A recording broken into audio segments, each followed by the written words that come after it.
है और आज उस विजन को लेकर वे आगे बढ़ रहे हैं। Architect doctor D.R. माल्या जो आज के हमारे समारोह के होस्ट के तौर पर हमारे साथ उपस्थित हैं, वे आए आज के इस समारोह, इस पूरी संकल्पना और आगे के प्लान्स के बारे में एक संक्षिप्त जानकारी दें। Please give a big round of applause for doctor architect D.R. Mallya, founder president समर्पण संस्था।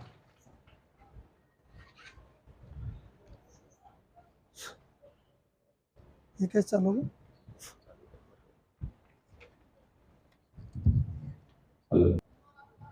मुख्य अतिथि के रूप में पधारे प्रोफेसर श्यामलाल साहब, महान व्यक्तित्व के धनी हैं।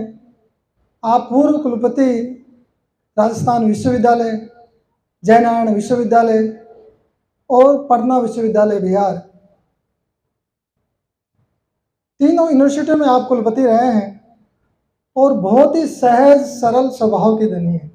मैं नाम से तो पहले परिचित था, लेकिन मेरी मुलाकात कभी नहीं हुई थी। बारूपाल साहब से रिक्वेस्ट किया, सर श्यामलाल साहब को बुलाते हैं कि नहीं, बिल्कुल ज़रूर, अब की बार तो शिक्षा का कार्यक्रम है और उन्हीं को चीफ गेस्ट हम बुलाएंगे। साहब से प्रार्थना की, घर पे मिले, हमारी प्रार्थना को आपने स्वीकार किया, आज हमारे बीच में उपस्थित हुए। बहुत बहुत स्वागत है सर, बहुत बहुत अभिनंदन है आपका। साहब के बारे में और मैं बता दूं डिटेल में, आपने 27 किताबें लिख चुके हैं आप और 50 शोध पत्र लिख चुके हैं। जब साहब से बात हो रही थी तो हम तो हमारी बता रहे थे, आप बड़े गहराई से सुन रहे थे। मैं एक एक चीज़ को नोटिस कर रहा था क्योंकि ज्ञान का खजाना भरा पड़ा आपके पास। और जब इनसे 2 मिनट का वीडियो हमने लिया तो आपने जिस तरीके से बात कर गई, और उस वीडियो में मैंने काफ़ी फॉरवर्ड भी किया उस वीडियो को। आज सर आपसे बहुत कुछ सुनना है और आपका आशीर्वाद भरा हाथ हमारे सिर पे हमें चाहिए। इस संस्था में आगे भी हमें आपका पूरा आशीर्वाद चाहिए, क्योंकि आपके सहयोग से ही हम ये अच्छा काम हम कर पाएंगे। क्योंकि जब बुजुर्गों का आशीर्वाद और युवाओं की एनर्जी एक साथ मिल जाती है तब कोई चमत्कार होता है। तो ये चमत्कार तभी होगा जब आप सबका आशीर्वाद हमारे ऊपर होगा। बहुत बहुत स्वागत, बहुत बहुत धन्यवाद। हमारे बीच में आज उपस्थित है पदम कुमार जैन साहब। पदम कुमार जैन साहब, डॉक्टर पदम कुमार जैन साहब हैं, डॉक्टर आप PhD हैं और पूर्व जिला न्यायाधीश हैं। आप पूर्व प्रिंसिपल सेक्रेटरी रहे हैं लोकायुक्त सचिवालय में। इसके साथ ही अभी आप इस समय अध्यक्ष हैं वेलफेयर सोसाइटी ऑफ फॉर्मर जजेज। महान व्यक्तित्व के धनी हैं और वो जयपुर में जाना माना एक नाम है आपका। सब बहुत ही एक्टिव सोशलिस्ट है आप। आपसे प्रार्थना की, आप यहाँ पहुँचे और आप पहले भी एक कार्यक्रम में आ चुके हैं। करीब 7-8 साल पहले हमने एक ब्लड डोनेशन कैंप में आपको चीफ गेस्ट बुलाया था। उसके बाद कई बार सोचे थे दोबारा साहब को बुलाएंगे, और अब की बार तो हमारा ध्यान पूरा था, बारूपाल साहब से डिस्कस करने के बाद साहब को बुलाएंगे। और जब आपसे प्रार्थना की, हमारी प्रार्थना को स्वीकार किया, हमारे बीच में उपस्थित हुए, हमें आशीर्वाद दिया। बहुत बहुत स्वागत और बहुत बहुत अभिनंदन सर। हमारे बीच में आज के कार्यक्रम के विशिष्ट अतिथि श्रीमान शैलेंद्र व्यास साहब। आप डिस्ट्रिक्ट जज हैं, रजिस्ट्रार हैं राजस्थान राज्य मानवाधिकार आयोग में। सबसे पहले हमने बात की थी जो आपके चेयरमैन हैं राजस्थान राज्य मानवाधिकार आयोग के, गोपाल कृष्ण व्यास साहब। तो हमारा ध्यान ये था कि साहब उनको चीफ गेस्ट बुलाएं, लेकिन उनके घुटनों में थोड़ी प्रॉब्लम थी। इस चक्कर में थोड़ा सीढ़ियों का था, वो देख के फिर हमने उनका बाद में नेक्स्ट कार्यक्रम में कभी बुलाएंगे। और फिर आपसे प्रार्थना की, आपने हमारी प्रार्थना को स्वीकार किया, हमारे बीच में उपस्थिति है, हमें आशीर्वाद दिया। बहुत बहुत स्वागत और बहुत बहुत अभिनंदन सर। हमारे बीच में श्री राम चौरड़िया साहब हैं। चौरड़िया साहब से काफ़ी पहले से मैं परिचित हूँ, आपका जाना माना नाम है। अनेक संस्थाओं के साथ आप जुड़े हुए हैं और पूरे समाज में समर्पित भाव से काम कर रहे हैं। आप रिटायर्ड IAS हैं। काफ़ी पहले भी कई कार्यक्रमों में मैंने सोचा था कि साहब को बुलाएं, साहब को बुलाएं, लेकिन फिर कहीं न कहीं टाइम का उस बैठा नहीं। अब की बार तो पूरा ध्यान बना लिया था हमने 2 महीने पहले से ही कि अब की बार विशिष्ट अतिथि में हम चौरड़िया साहब को बुलाएंगे। आपसे हमने प्रार्थना की, हमारी प्रार्थना को आपने स्वीकार किया और हमारे बीच में उपस्थित हुए। बहुत बहुत स्वागत और बहुत बहुत अभिनंदन सर। हमारे बीच में आज के कार्यक्रम के विशिष्ट अतिथि फतेह सिंह साहब से आप ITS हैं और निदेशक हैं दूरसंचार विभाग जयपुर के। मेरी मुलाकात इत्तेफाक से या साहब से हो गई। कोई बेटे को NGO से सर्टिफिकेट चाहिए था, उस समय आपका कॉल आया और जब बात की तो बात से आइडिया लगा कि साहब का समाज के प्रति बहुत जुड़ाव है, बहुत अच्छा काम है गांव में कर रहे हैं। गांव में पूरी स्कूल का डेवलपमेंट कर रहे हैं, उसमें टेक्नोलॉजी के हिसाब से डेवलपमेंट कर रहे हैं। आपने एक ट्रस्ट भी बना रखा है और उस ट्रस्ट के माध्यम से भी काफ़ी सारा आप गांव में काम कर रहे हैं, स्कूल में कमरों का निर्माण करवा रहे हैं। तो आपकी जब भावनाएं एक साथ मिल जाती है तो मैंने उसी समय जब बात की उसी समय डिसाइड कर लिया नेक्स्ट प्रोग्राम में साहब को गेस्ट के रूप में बुलाएंगे। और फिर जब प्रार्थना की, आपने प्रार्थना को स्वीकार किया, आज हमारे बीच में उपस्थित हुए। बहुत बहुत स्वागत और बहुत बहुत अभिनंदन साहब।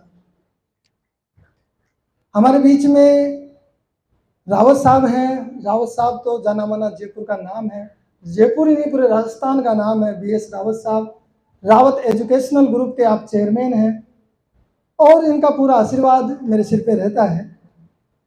प्रार्थना की थी साहब, हम लोग इतना काम कर रहे हैं एम्बेसडर्स के माध्यम से 5-5 10 हज़ार रुपये इकट्ठा करके और कुछ बच्चों का भला करते हैं और कुछ इनको सहयोग करने का प्रयास करते हैं एजुकेशन में, ताकि ये जो पढ़ाई छोड़ने पे मजबूर हो जाते हैं ये बच्चे आगे पढ़े हैं।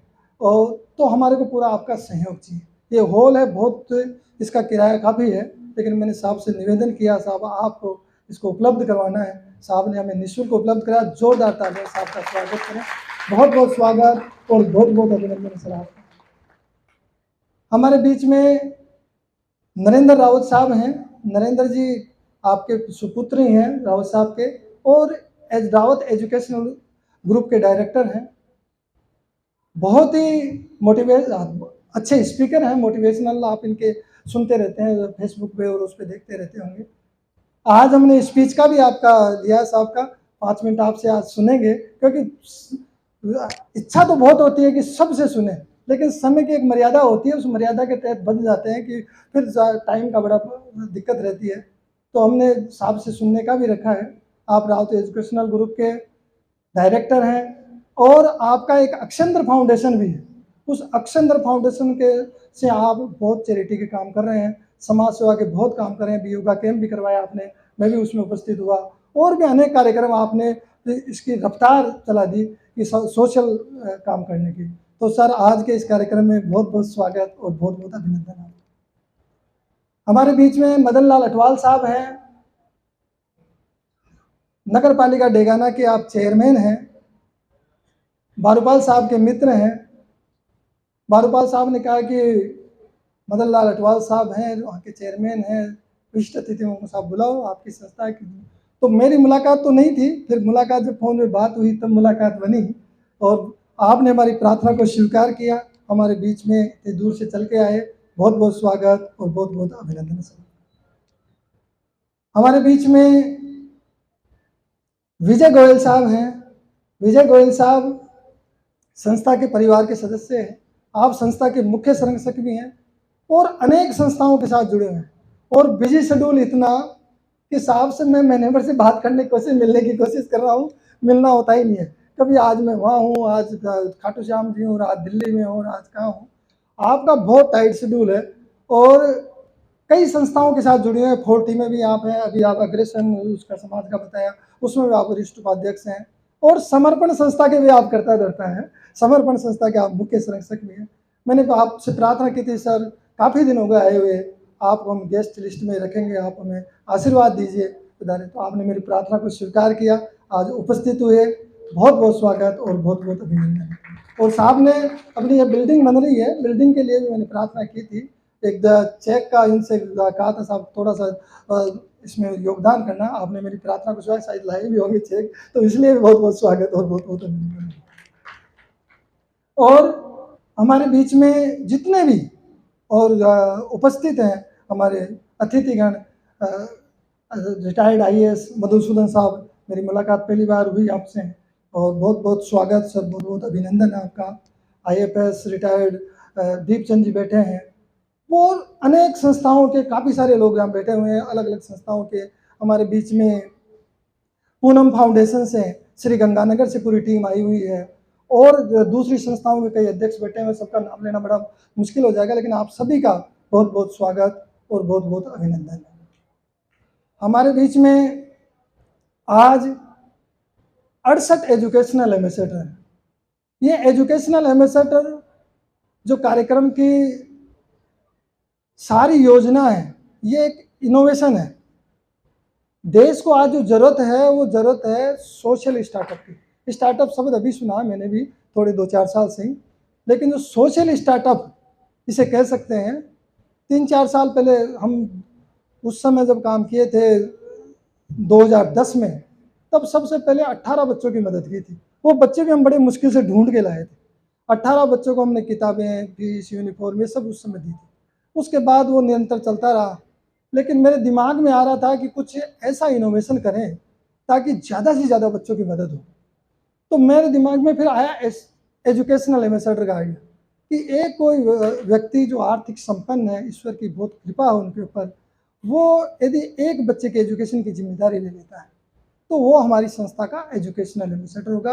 हम एक सर्टिफिकेट देके उनको स्टेज पे सम्मानित करेंगे, वो हम एजुकेशनल एम्बेसडर नियुक्त करेंगे। तो पिछले साल हमारे 75 एजुकेशनल एम्बेसडर थे, इस साल 68 एम्बेसडर हैं। एक बच्चे का जो निर्धन बच्चा है उसके लिए मिनिमम हम 5,000 का कंट्रीब्यूशन डिसाइड कर रखा है। 5,000 आप देते हैं तो हमारी संस्था के एजुकेशनल एम्बेसडर होंगे।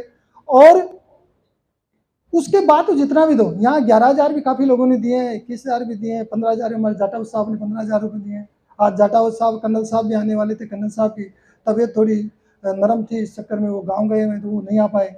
जाटव साहब को अचानक काम पड़ गया, सुबह मेरे पास फोन आ गया, माले जी मैं नहीं आ पाऊँगा। जाटव साहब का पूरा योगदान समर्पण संस्था पर रहता है। 15,000 का योगदान इस कार्यक्रम के लिए उन्होंने दिया भी है, तो वो नहीं है तो भी उनका एहसास यहाँ पे है। और आप जितने भी एजुकेशनल एम्बेसडर हैं, आप जीवन को भी सार्थक कर रहे हैं और सही मायनों में अर्थपूर्ण जीवन जिसे कहते हैं वो करने का प्रयास करते हैं, कर रहे हैं। बहुत बहुत सभी एजुकेशनल एम्बेसडर का आज के इस कार्यक्रम में बहुत बहुत स्वागत और बहुत बहुत अभिनंदन। हमारे बीच में 148 बच्चे हैं, पूरे राजस्थान से हमने चुने हैं। 6 मार्च का हमारा एजुकेशनल उसका रक्तदान शिविर हुआ था, 13वां। वो कार्यक्रम बहुत सफल कार्यक्रम रहा है। 196 यूनिट हमारे ब्लड डोनेट हुआ। उसके बाद से ही हम इस कार्यक्रम के लिए निरंतर लग गए। सबसे पहले बच्चों के फार्म भराया, 1 महीने तक बच्चों से फार्म भरवाए। उन बच्चों के फार्म को पूरा स्टडी किया। 200 के लगभग हमारे बीच में फार्म आए। ज़्यादातर बच्चे ऐसे हैं जिनके पापा नहीं है, किसी के मम्मी पापा ही नहीं है, किसी के मम्मी पापा बीमार चल रहे हैं। इस तरीके के बच्चे जो हमारे को लगा कि ये कर सकते हैं, अपना खर्चा उठा सकते हैं, हमने उन फार्मों को हटा दिया। पहले 142 की लिस्ट, 164 की लिस्ट हमारे हीरालाल जी ने दी तैयार करके, पूरी जांच करके। उसके बाद अब 164 बच्चे तो हो गए, हमारे पास बजट तो था ही नहीं। बजट कहाँ से लाएंगे? एम्बेसडर तो जितने हैं इनका बजट है, उसी हिसाब से काम होना था। फिर वापस शॉर्ट करी कि भाई जो कर सकते हैं, किसी 2 बार में आ रहे थे, हमने एक बहन को हटा दिया, एक भाई को हटा दिया। इस तरीके से करके वापस उस लिस्ट को 148 पे हमने सेट की। आज हमारे बीच में 148 बच्चे हैं और इन बच्चों से मैं कहना चाहता हूँ कि दीवारों पर टक्कर देते रहिएगा, दीवारों में दरवाजे बन जाएंगे। तो आपके इस संघर्ष को आप करते रहिए, क्योंकि मैं जब याद करता हूँ मेरा बचपन, इसी तरीके से मैं भी पढ़ा हुआ हूँ। मैं आज आपके बीच में यहाँ खड़ा होकर बात कर रहा हूँ तो मैं अलग से नहीं आया, मैं कोई बड़ी संपन्न फैमिली से हूँ। आप जैसे ही संघर्ष करके मैं आज यहाँ पे खड़ा हूँ। और मुझे याद है, अभी एक बच्चा है समीर मोहम्मद, आज उनका सम्मान भी करेंगे। 5 बच्चों का उन्होंने एडमिशन करवाया आरटी के तहत। समीर से जब मैंने बात की कि यार आप यहाँ रहते हो, कैसे खर्चा चलाते हो, रूम का किराया भी महंगा है, कि सर मैं क्या करता हूँ, रात को एटीएम की मशीन पे जाता हूँ, 12 बजे जाता हूँ, सुबह 5 बजे तक उस एटीएम की मशीन पे जॉब करता हूँ। 4-5 हज़ार रुपये मुझे मिल जाते हैं, उससे मेरा खर्चा चल जाता है। मेरा बचपन याद आ गया। संडे जब मैं कॉलेज में पढ़ता था तो मैं संडे देखता रहता, संडे कब आए, और ये जो पुताई का, पेंटिंग का काम है, वहाँ चले जाता था। जो मेरे पास उससे आता था मैं उससे खर्चा चलाता था। वो बातें मेरे को रिपीट दिमाग में आ जाती है, मेरे बचपन की बातें। तो आप सब संघर्ष कर रहे हैं, और जो जितने भी महान लोग हुए हैं, सब महान लोग ऐसे ही संघर्ष करके बने हैं। तो आप इसी कहीं तकलीफ में न रहे कि भाई साहब हम संघर्ष कर रहे हैं या कहीं आगे नहीं बढ़ पाएंगे। आप लोग ही आगे बढ़ोगे और बहुत आगे जाओगे। तो आप लगे रहिए, टक्कर मारते रहिए दीवारों पे, दीवार आसानी से दरवाजे बन जाएंगे। सभी का, इन सब बच्चों का बहुत बहुत स्वागत और बहुत बहुत अभिनंदन है।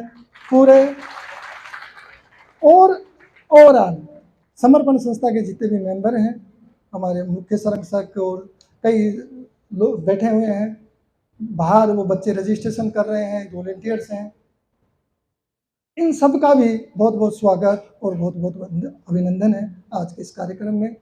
ओवरऑल सभी का, किसी का नाम मैं नहीं ले पाता हूँ। राकेश जी बैठे हैं, रमेश जी बैठे हैं, बहुत सारे लोग बैठे हैं जो बहुत अच्छे पदों पर हैं और समाज में एक प्रतिष्ठा रखते हैं, लेकिन सबका नाम लेना बड़ा मुश्किल हो जाएगा। लेकिन आप सबका मैं दिल से सभी का स्वागत और अभिनंदन करता हूँ आज के इस कार्यक्रम में। समर्पण संस्था जिस मूल सिद्धांत पर काम कर रही है, क्या कर रही है, तो आपने उसमें देख लिया। जो डॉक्यूमेंट्री आपने देखी, पिछले 13 साल में हमने क्या क्या किया, लगभग 166 कार्यक्रम किए हैं, और 166 कार्यक्रमों में क्या क्या किया वो सब आ गया। किस सिद्धांत पर संस्था काम कर रही है, मैं वो आपको बताना चाहता हूं। इस ब्रह्मांड से, इस प्रकृति से हमें 3 चीजें मिली है, वो हमारी अपनी नहीं है, वो मिली हुई है। तन हमारा शरीर है, मन हमारी बुद्धि है, और धन जो पैसा है ये भी हमें मिला हुआ है। सब अपने अपने तरीके से। आप कोई चाहे कि साहब मैं भी 5.5 फीट से 6 फीट का हो जाऊं, नहीं हो सकता। जो जैसा भी शरीर मिला है ये प्रकृति की कृपा से और ईश्वर की कृपा से इस ब्रह्मांड से हमें मिला है। कोई चाहे ये सोचे कि मैं भी बाबा साहब अम्बेडकर की तरह हो जाऊं, या बहुत सारी किताबें लिख दूं, या बहुत सारा ये अब्दुल कलाम साहब की तरह हो जाऊं, बहुत बुद्धिमान हो जाऊं। मन बुद्धि जो है वो भी ईश्वर की कृपा से ही हमें मिली है। और जो धन है, माया है, पैसा है, मेहनत तो सभी कर रहे हैं, मेहनत के अपने मायने हैं, कृपा के अपने मायने हैं, ये भी हमें कृपा से ही मिलती है। तो तन, मन और धन, ये 3 चीजें हमें मिली हुई है। जब ये हम समझ लेते हैं कि ये हमारी अपनी नहीं है, मिली हुई है, तो हम फिर देने में तकलीफ नहीं आती। कोई ये समझता है कि मेरा मकान, मेरे बच्चे, मेरा बंगला, मेरे पैसे, दिन रात 18 घंटे मेहनत करके मैंने ये कमाया, ये मुकाम हासिल किया है, इतना एम्पायर खड़ा किया है, वो कभी समाज के लिए समर्पित नहीं कर सकता।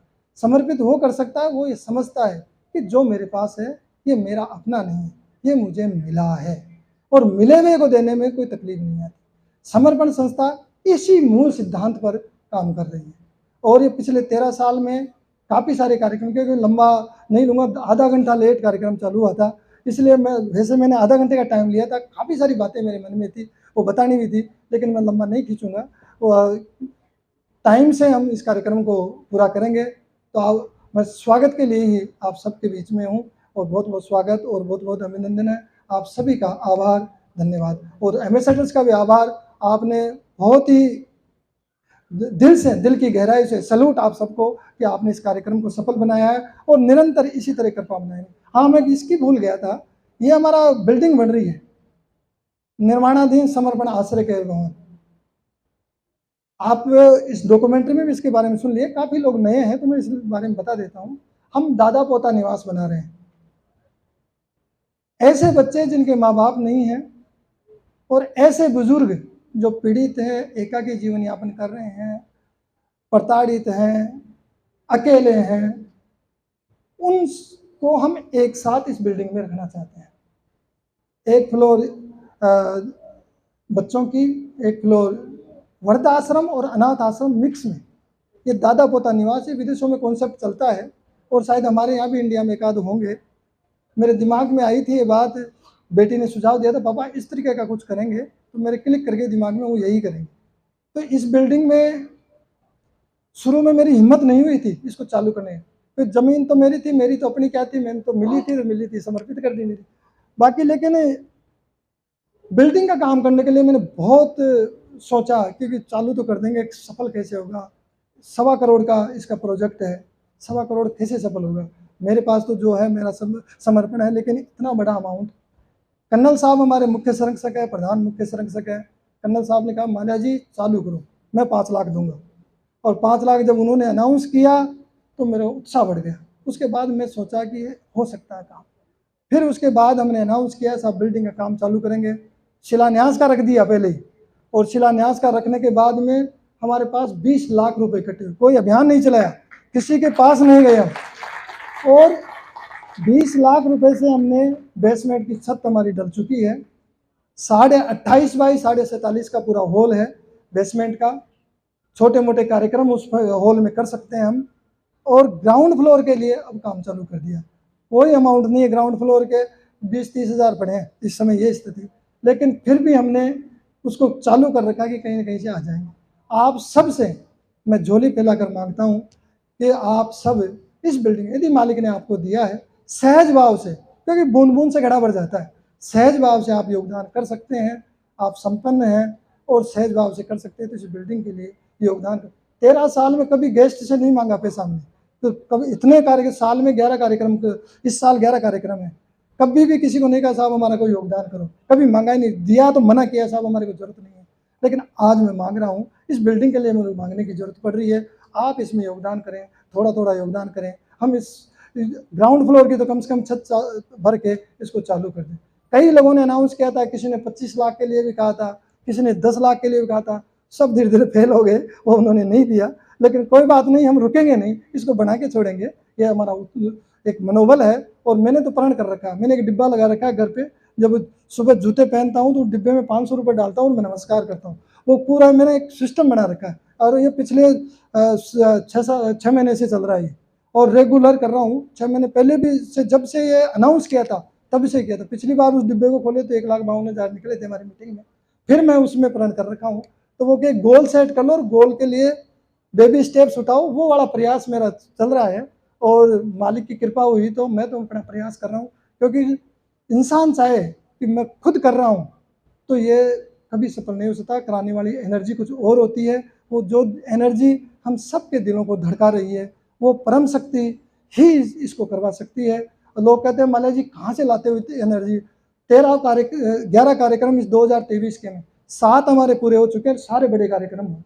और ये कार्यक्रम करते पूरे महीने भर शादी की तरह तैयारी करनी पड़ती है। इसके बाद अगला कार्यक्रम, ये 7वां कार्यक्रम है 2023 का, और सारे कार्यक्रम हमारे आप सबके सहयोग से सफल हुए हैं। कराने वाला मालिक है। और इसके बाद अगला कार्यक्रम हमारा 15 अगस्त का होगा। 15 अगस्त का कार्यक्रम हम एक विचार गोष्ठी रखते हैं, ध्वजारोहण का रखते हैं, वो भी हमारा बड़ा ही कार्यक्रम हो जाता है। अब की बार उसकी सब्जेक्ट में हम पहले देते हैं किस सब्जेक्ट में विचार गोष्ठी होगी। राष्ट्र निर्माण में लोकोपकार की भूमिका, ये हमारा उसका सब्जेक्ट इस पे रखा है। और इसके बाद अगला कार्यक्रम 15 अगस्त के जस्ट बाद में हमारा पौधारोपण का कार्यक्रम होता है।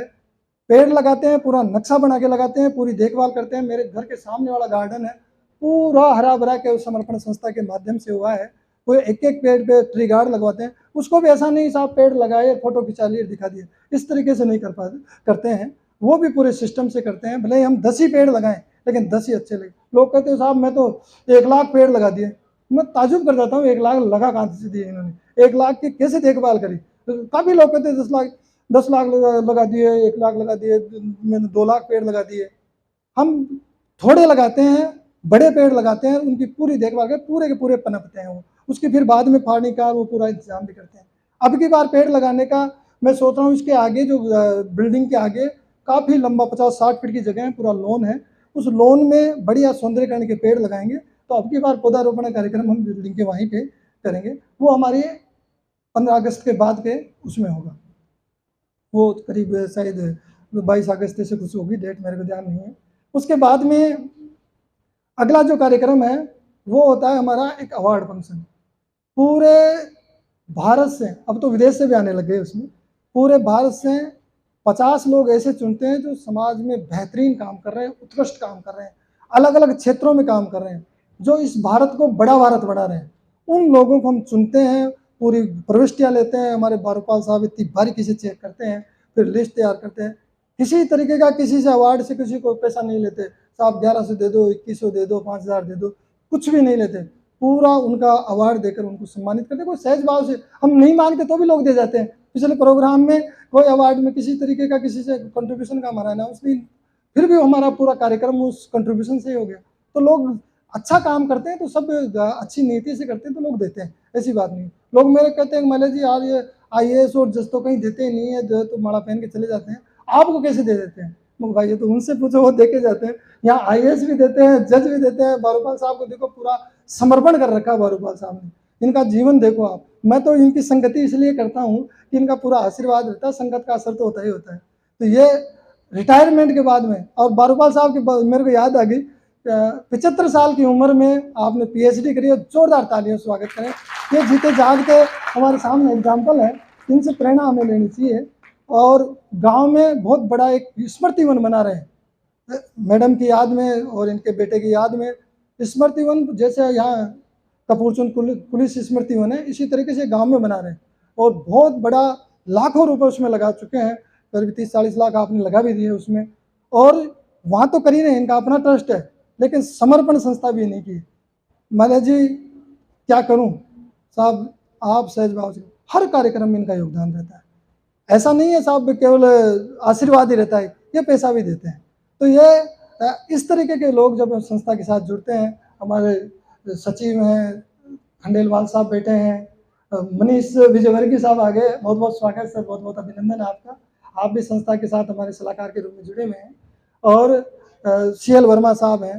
तो आप सब लोगों के सहयोग से और सब लोग समर्पित भाव से, सेवा भाव से आप इस संस्था के साथ जुड़े हुए हैं। और इस संस्था के साथ आपके जुड़ने से ही ये कार्यक्रम सफल और अच्छे बन पाते हैं। आप सभी का बहुत बहुत, कोई बात याद आ गई मेरे को बिल्डिंग की, इसलिए वापस 5 मिनट मैंने और ले लिए। तो बिल्डिंग के लिए मेरे को बोलना बहुत ज़रूरी था। तो बहुत बहुत स्वागत और बहुत बहुत धन्यवाद। Thank you so much architect doctor D.R. Mallya साहब।